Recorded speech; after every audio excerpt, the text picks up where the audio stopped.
So, hello everyone, this is Uday, and today we are going to see how to host a web application over AWS. That means the web application is completely serverless. So, with serverless, I mean that the application is hosted over a server which is owned by someone else. It doesn't mean that there's no server involved, but it means that we are using someone else's service to host the server. And so in this case, we are using AWS. So for the purpose of the tutorial, you need to have a completely working AWS account, and that's easy to create, but you have to make sure that you provide correct card details and everything. So next we'll directly dive into what is the architecture which we are going to implement over the series of video. So we are going to implement this architecture. So what does it say? So it basically says it's very orthodox way of taking input, and there's nothing new involved in this, but the thing is this, that it is completely serverless. I'm not having anything held over my computer. Everything is over AWS account. If I have to make some modifications, I can just log in wherever I am. I have to just log in into my account and I can make changes. So this is a architecture in which CloudFront will be present in before S3 bucket, but it is not yet been there because we'll be implementing it in next video. So CloudFront is basically the domain service which is provided by AWS. It will provide default SSL certificates to your website, and so in this video we are going to majorly see the portion of how to enable web hosting and upload all our pages over S3 bucket. So S3 bucket is basically the storage service provided by AWS. It's nothing different than a folder, you can say, but this folder can hold several things, like it can hold HTML pages, CSS pages, Excel sheet, it can hold Word document, images, and other things as well.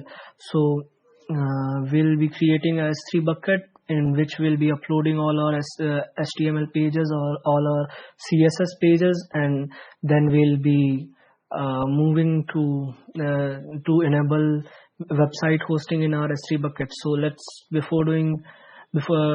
without further delay, let's dive into doing all these things, and I'll explain the application when we proceed with our tutorial. But there's nothing new. You are just taking input from S3 bucket and you are just giving it to Lambda functions. Lambda functions there are several Lambda functions which will be involved, and they are performing transaction over DynamoDB. So Dynamo and transaction, with transaction I mean it is banking transaction, because we are going to take a banking scenario in which we are going to implement transfer of money. We are going to implement how to know balance and everything. So let's dive into AWS. So this is the window which will be available to you when you log in into your AWS account, and you might not be having recently visited services column over here, but I'm having, because I've used these things several times.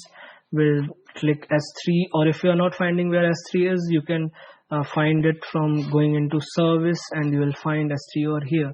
So when you open this S3, you will see these are the buckets which I have used. If you are using this for the first time, you have not made any buckets, then this area will be empty. You'll have to click the create button in the right corner, as you see in here, and once you click on create bucket, it will bring you to this page where you will be asked your bucket name. For example, we'll give demo for noobs. Let's say it that way, no problem.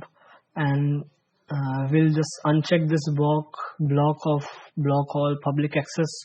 We are doing this just to make sure that there is no course problem. Course problem is cross origin problem, which may arise several times. But in real world application, you are not going to unblock these things, but rather you are going to clearly observe what are the things required, because this can tamper your security. But for the demo purpose, we can just click on we can just unblock all the public access, and we gave the name. This is region.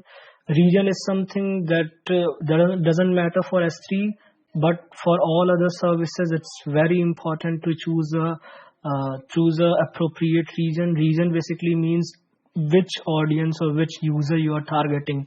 If you are targeting users present in Mumbai, India, okay, so you will have to choose the region Asia Pacific Mumbai. In India, you can choose the region Asia Pacific Mumbai.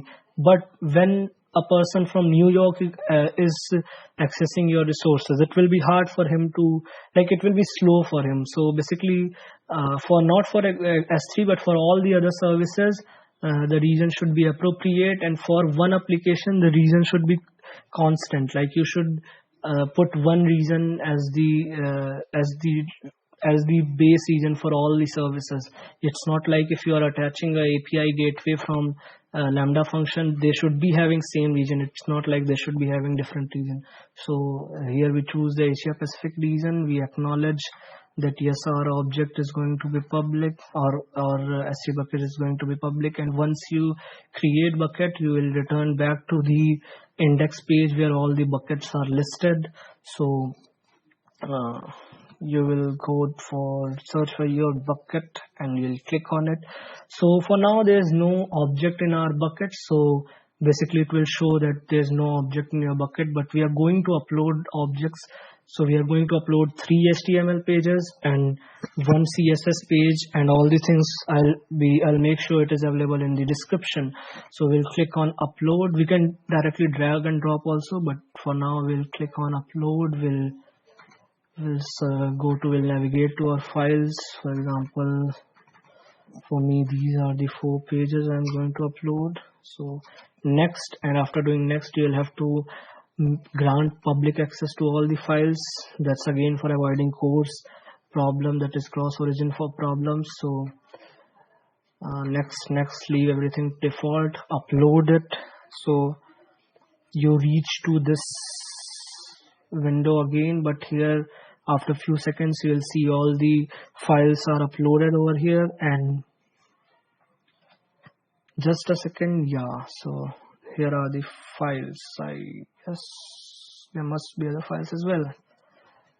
Yeah, there are other files as well, and we'll rename this index page. It doesn't going to hamper anything, but the thing is, just for avoiding confusions, I'll name it to index.html. So these are the 4 pages. I'll show you what that means and how it works just after I enable web hosting. So your S3 bucket, along with holding objects, the static object, it can also be used as the host of a static website. So you have to go to properties of your bucket and then click static web hosting and click use this bucket to host a website, and type the name of the landing page. The 3 HTML pages we uploaded, one was index.html, so we'll use it as the base page for that should be landing page whenever anyone is visiting our website. This landing page will majorly play a role when we are using CloudFront for providing the domain service to our website. And in error.html, you just try again. Even if you are not providing any document, it will take this text and print whenever you are not able to access the site, and then save it. So your static web hosting is enabled for your website. Now we'll go back to this page. So these are the four documents which we have, 4 pages which we have uploaded. 3 are the HTML pages and 1 is CSS for styling. So you can see object URL. All these objects are having a URL from which they can be directly accessed. You can also download it. You can also make public, which I have already made. So once we click the object URL of index.html, that is our landing page, will be directed to the page, to the web page, and you can click on transfer. You'll reach to the transfer form. You'll click on know your balance. You will reach to the check balance form. So basically, why is it just propagating, locomoting over there? Because I have encoded index.html and I have put all the links to the objects of transaction.html and know.html in the code for index.html. So I'll show you how to navigate over there. So you can see this is the transaction.html which we have, and next up we'll be having just a second, button. So this is the know.html which we have uploaded. So basically what I have done is, in the code of index.html, I have taken, this is index.html, in the code of index.html, I have provided a link to the object URL of transaction.html. So basically it enables the linking of the pages. And so here, this is how you are going to make your static website over your S3 bucket. And once you have made it, that's the job is done. But I'll like to tell you a few more things about this S3 bucket, because that makes that completes your tutorial for S3 bucket. So these few other options which you can do. For example, this is the bucket policy. In all the services of AWS, you have to add your policy. If you're not adding it, it will be automatically added, but it's good if you require, you can also just hand code the policy. For example, codes policy, you have to type all the policies. With policies, I mean which are the services in the AWS that are allowed to access your S3 bucket and everything. It should go as a policy over here, and you will find many documents on internet that already gives you predefined policies. You'll have to just copy and paste it over here. Access points are the accounts you allow to access your S3 bucket and all these things. But major part is obviously uploading the things and giving the course policy. And so this brings us to the end of the tutorial related to S3 bucket, and the tutorial the things I wanted to tell about how to host a static website over AWS. So that's it, and I hope you like my video, and please share and subscribe my channel. I generally don't say these things, but like, if you do so, if I get many subscribers, it just motivates me to like keep making such tutorial videos. And I'm just doing it for the purpose of like storing what I got to know in my last project. But at the same time, if you are benefited, then that's good enough. And I saw there were not much videos of S3 over internet, so I thought of doing that. And thank you everyone for listening to me. I hope it helped. Please like and subscribe. Please. Thank you.